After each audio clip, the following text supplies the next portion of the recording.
like leaning away from whenever there is some sort of impulse or expectation you've put on yourself to like shut down or conform in a way that usually feels like this, like I am closing off. I remember kind of being like, oh, Elliot, maybe you should, talk with your hands a little less. Or what the fuck are you talking about? What? Jesus Christ. Women make terrible men. Yeah, they really do.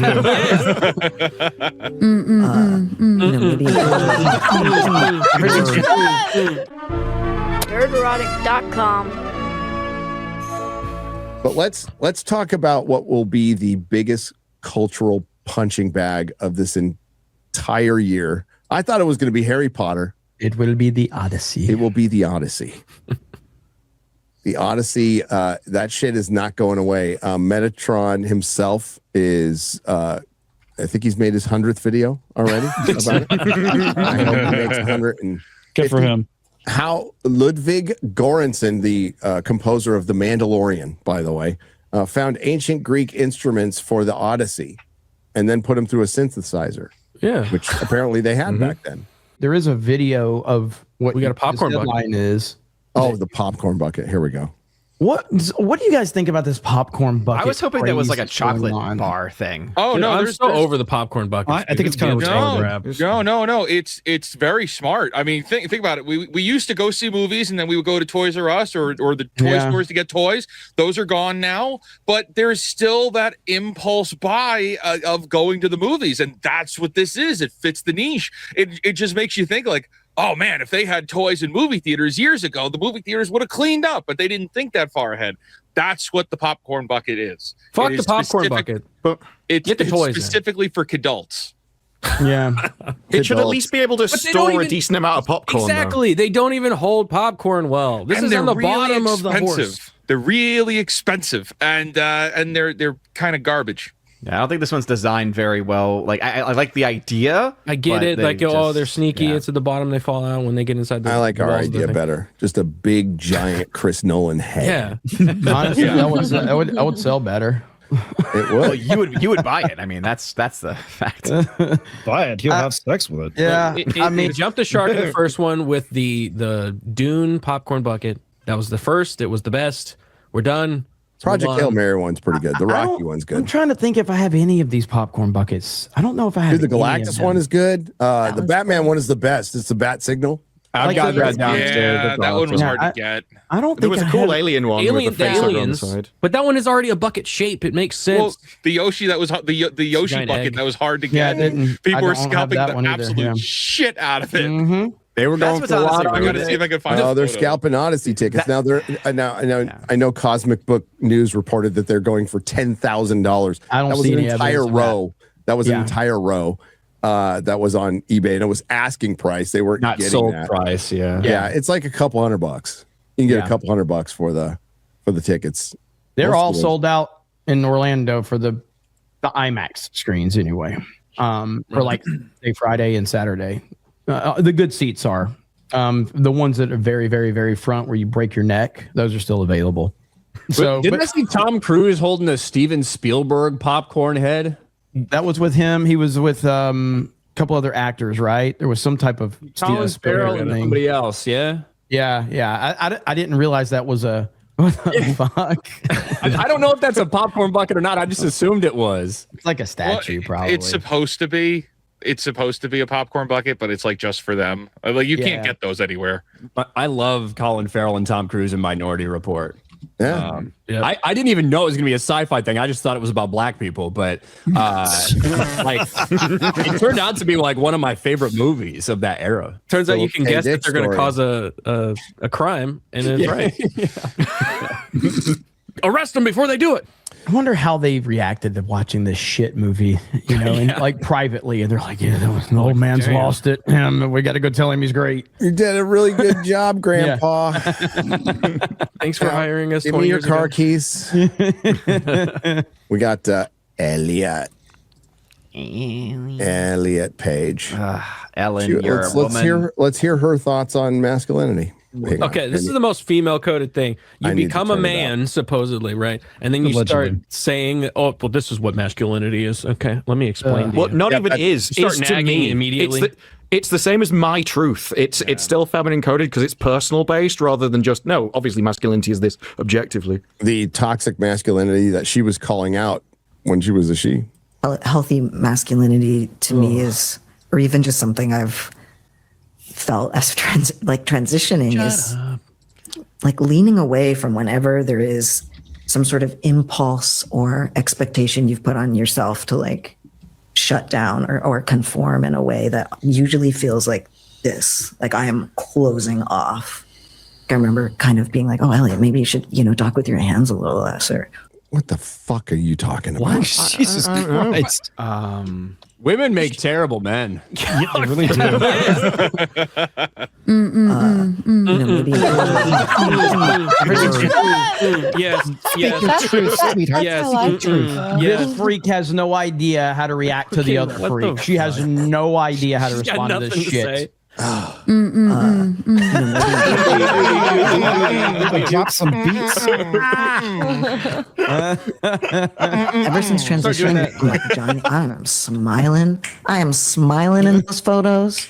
Whereas I used to be so, I could barely look. She's trying to talk black around her. You notice that, Ryan? yeah. I'm smiling in those photos. So Shit, I could girl. barely look at a photo of myself. I was always like, and now, and I'll be say a dude's like, hey, are you Victor from Umbrella Academy? And we're doing a photo together. He's very, angry. Yeah. And like having you're that different where I'm to the like, man. oh, should I also not? Like, should I also be close off? It's just like, Okay, if you have to think about things like that, you're not well. I just want to say that right now. Well, also something You're not a inherently man. masculine, caring what you look like in selfies.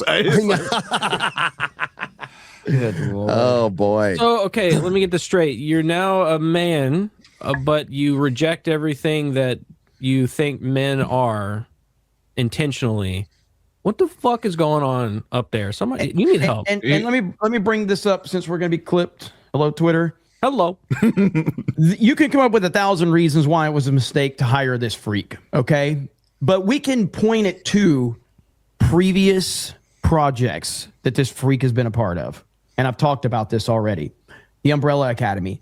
Yep. Because this weirdo had mental issues in real life, they had to fundamentally rewrite the character for the fucking fictional show, which shows you that this person is going to disrupt any fucking project they are on because they're mentally ill. That is reason enough to not hire this piece of shit. That's it right there. And the fact that Nolan decided to bring this person into his production, it's a huge problem. I mean, that's it. You can take all the other reasons, and those are all valid too, but that is a fundamental reason why you should never hire someone like this for your project. Because as my example was, if Brad Pitt is hired to play the role of a fucking married man in a fucking movie, and then halfway through the fucking production, he gets a divorce, do they have to rewrite his fucking character in the fucking movie because something in his real life changed? No, but that's how you have to deal with freaks like this, because they think every aspect of their life has to impact every decision they are part of. It's bullshit, and it pisses me off. That did happen on the island of Dr. Moreau with Val Kilmer, but that was to the detriment of the movie. The movie flopped hard because they had to rewrite the entire thing, and it was a production hell because what happened? of it. I'm not even aware of that. So what happened there? So during the production of that, Val Kilmer was supposed to play the main character, and then they started production. He had a massive divorce and he got all super depressed, and he's already a hard person to work with.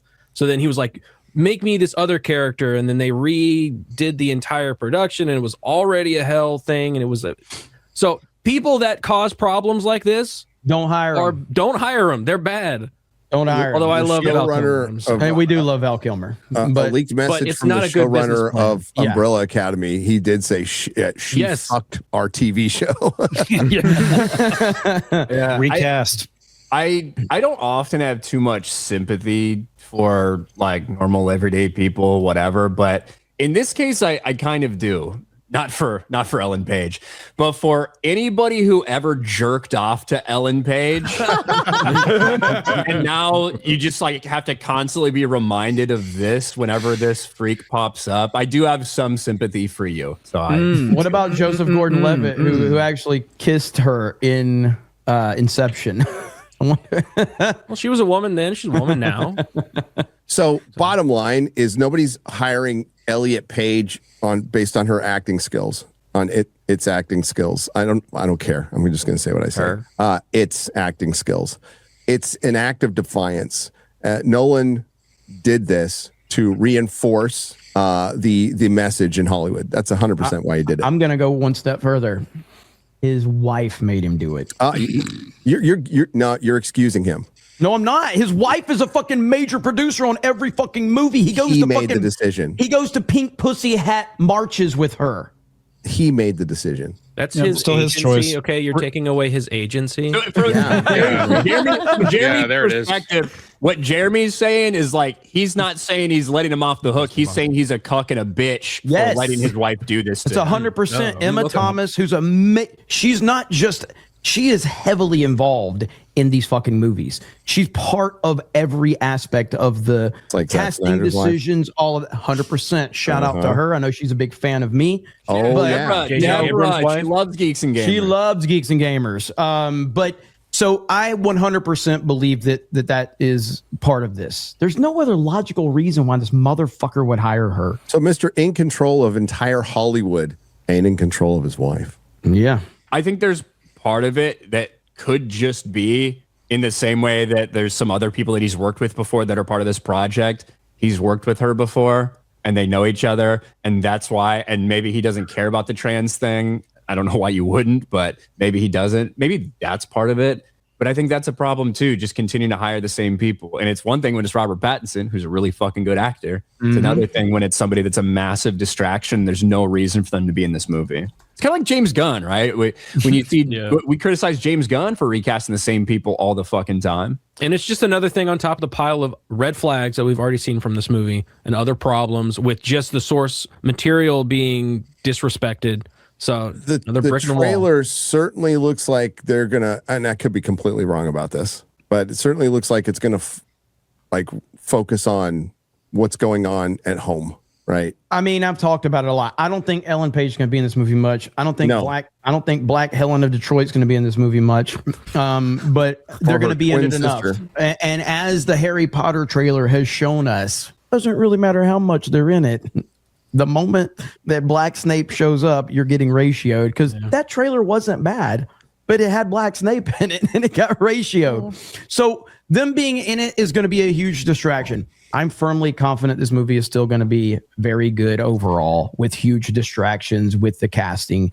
But the prominent people in the movie are going to be Matt Damon, Tom Holland, Anne Hathaway, Robert Pattinson, and Zendaya. Those are the main people we're going to be following. Zendaya says she's not in it much. She doesn't have many lines. Well, her character. Did she say that? I haven't heard that. Odyssey. And in the most recent trailer, you can tell she's not going to be in the movie. It's only for a few moments during Odysseus's. Okay. Yeah, I haven't heard that yet. I haven't heard that yet. But yeah, so I still think this movie is going to be hugely successful. I think people that are saying it's going to flop are retarded. Just like the people that said Barbie was going to flop, you're all fucking stupid. People said that. People said Barbie was going to flop. What's wrong with you? You don't have to like it, but there's a huge audience out there for it. And this movie is going to be a huge success. I don't know if it's going to make a billion. I don't think it's going to make a billion, but it might. It might. And so hold on. If this movie makes $750 million, $800 million, would you consider it a huge success? I mean, I don't think Nolan's only made $2 billion movies in his entire career, and they barely got over $1 billion. Right. So I know the momentum off of Oppenheimer, but like, I don't think that they're like automatically thinking this is $1 billion movie. Like, if you look at, they think this was $1 billion movie, maybe, but there's nothing to just to say that that's an automatic, like an Avengers movie or a Toy Story movie. I think when you look at Nolan, something like the Odyssey, an epic like the Odyssey, coming off of the momentum he had, combined with the huge, like, star-studded cast list in a lot of ways, I think that they thought for sure this is $1 billion movie. Not like 1.5 or 2, but $1 billion movie. I'm gonna remove this. If this makes I was getting mad. So $250 million budget, probably $150 million marketing, but let's just say it's $100 million, right? And let's say that there's $350 million invested in this. You need about $700 million at the box office to break even. If this thing makes 700, 800, it's not a failure. It's not a flop, certainly. But I think it'll also be a pretty big disappointment for them. I don't know about big, but I mean, that's where I have it. I think 800 million, 750, 800 is where my prediction is with it right now. But that's a barely break even. That's terrible. Yeah, I don't know if you That's call awful. that terrible. It would be a success technically because it's not losing money, but it would be a disappointment. Maybe. I just don't know if they're going into it thinking $1 billion. He's made $2 billion movies and they're both Batman movies. But this is coming off the back of Oppenheimer, which was massive, and it was Absolutely. massive. Which to always noise helps because of the it ate up Barbenheimer thing. Every award show, the Barbenheimer thing was huge. Like Nolan is more powerful now. Essentially, he's more powerful now than he was before with Oppenheimer. I agree They're with that. expecting $1 billion from this. I do agree with it. That he's more powerful, Also, this is powerful. Mr. Hollywood, the movie. This is everything that Hollywood represents. Whether it does like bomb or not, we should want it to. You should want it to, because I said that in my most recent. I said my most recent. Yeah, but I'm saying my most recent video is that the Odyssey should fail, but it won't. And that's the perspective that so many people get caught up in their bubble, and they're like if you think this is going to flop, you have no idea what you're talking about. Flop means it's going to make less than $500 million or $600 million. It's going to make $500 million if it's the worst film ever made, because it's Nolan. The fucking Tenet nearly made like $400 million in the fucking pandemic, and that's a terrible movie. And the worst time ever. So I think that the bottom this movie could make is $500 to $600 million is the worst it could do. That's the absolute worst it could do, possibly. But that would still be flopping. Oh, that would. I'm saying that's the absolute. That is basically saying that Helen of Troy walks in there listening to Tupac, and they have Nike jumpsuits and all that shit, and Ellen Page just whips it out on screen. That's a $500 million Nolan flop right there. That should have been in Scary Movie. Because also, keep in mind, it's going to also depend on where it's making the money. Because if it's not doing that well domestically, but it's making all of that money internationally, you get a lot less return on that money. And so even if it does get to $750 million, again, that's like barely breaking even, but it could actually end up being a little worse if most of that money is coming from the international side. Yeah. I don't know. I would love to know what they think. But I never looked at it as like automatically it's just got to make $1 billion. I never viewed it from that perspective, because again, he's only got $2 billion movies, and it's the 2 Batman movies. But Hollywood's the thing that looking at set me it down this road was when you said it's going to be mega successful. Yeah. And like I don't think that $750-800 million is mega successful for this movie in this context. In the same way.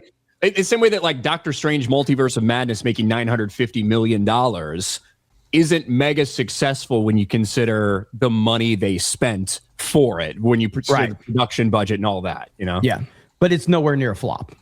No, not even close. I would agree. Yeah. If it makes that, yes. With that said, as Gary said, and we talked about this yesterday on the phone, but I mean, this is it. Everything is pointing to this movie. You've got history bros, you've got Nolan bros, you've got, the people that are frustrated with identity politics. You've got, all of these factors that are playing into this right now. And this will be kind of the center of the conversation this year. And I think that there's a chance that it could basically split the audience and have a legitimate conversation involved with that. And that's what it seems like is happening right now, because it's going to be the conversation piece of the year, in my opinion. All the people who complain about cultural appropriation will be completely okay with a black Helen of Detroit. Oh, yeah. Yeah, well, we'll see hypocrisy on full display. And then, as I said in my video, Jeremy by himself will make sure this film gets to $800 million. He will see it 12 times. I only watched Tenet once, and I only watched Oppenheimer once in theaters. So I've kind of been, slacking on that department. Yeah. Do better, Jeremy. I know, do better. He doesn't shoot scenes, he facilitates them. His director's commentary has pronouns. He makes sure his cast is diverse just so he can win an Oscar. He once canceled his own movie halfway through filming. Kathleen Kennedy? He doesn't yell action. Right. He says, whenever everyone feels comfortable. He once added a post-credit scene explaining carbon offsets. His pirates use biodegradable swords.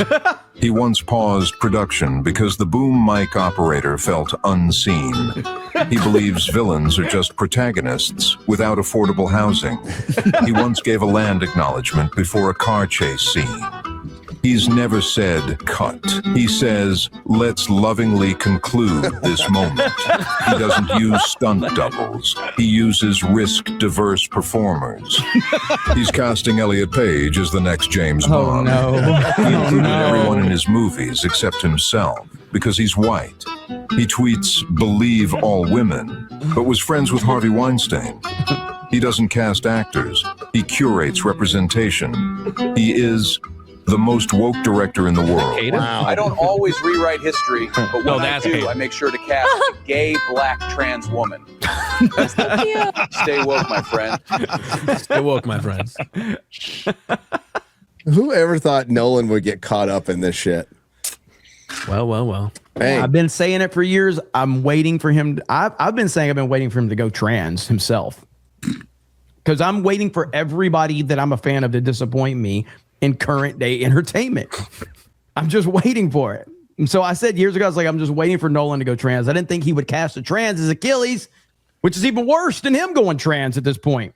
But I wouldn't be surprised if I end up, disappointed and he goes down that road, but we'll see. Nothing shocks me anymore, dude. We've been covering this shit for way too long. And I've said, like, everybody in Hollywood does hate you, even if they make things you like. They all hate you. They just do. Every single one of them. Nerdrotic.com. Please subscribe.